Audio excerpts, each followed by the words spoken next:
I'm going to take this timer apart. It's quite an old one, I think probably 10, 20 years old to be honest. There are still lots of people that have this particular make and model. So if you need to repair one, I'm going to take it apart and you'll be able to see where all the bits are and how to put it back together if you need to. Now you can see a number of items here. The bottom part is where you plug in your 13 amp plug. You can see a number of things, a little micro switch on the bottom right hand side, and this is the sort of like the motor section, the gearing section. There are a number of other items there on the right hand side. You can see the connection that puts it in a continuous or into a switched or timer mode.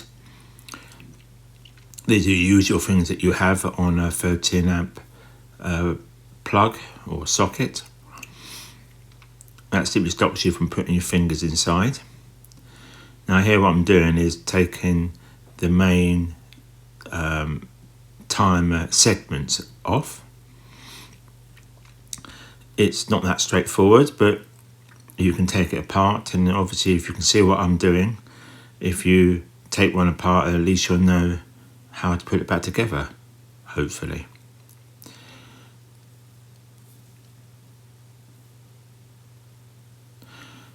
Now I've taken that segment section out. Now these black things, they're actually individual. If you can subscribe, that'd be brilliant. You can see what I'm doing there. They're simply pushed in to hold them in place. These are the 15-minute segments.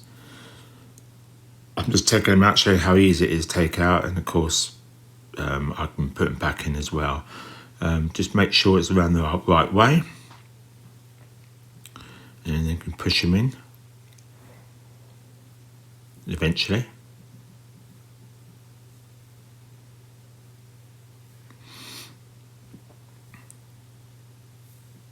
So again, if you can subscribe, that'd be fantastic. So I'm just putting some of them back in. In fact, I think I'm putting all of them back in and then rebuilding it again and putting it back together. So there you go, that's all pushed in. That should now be back to how it originally was.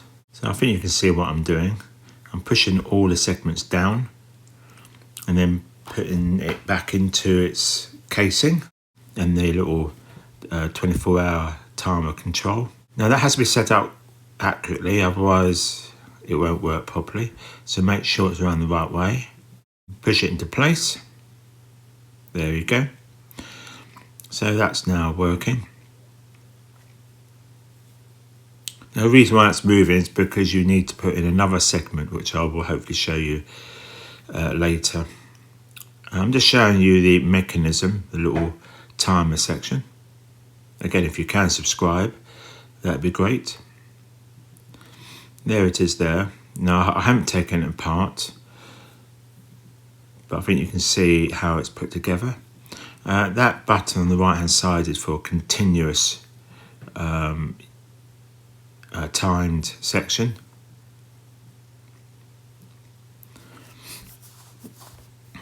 Now again, on the right hand side, that part needs to be fitted. It's quite tricky and it falls out. As soon as you put it together, it will fall out. So to make sure it is all set up correctly when you put it back together. Now push it in place. It does click into place, so you shouldn't have too much of a problem. And then don't forget to put the screws back in. You don't want it falling apart. Thank you for watching. If you could subscribe, that'd be brilliant. If it has given you value, fantastic. So share, like and subscribe. Thank you very much.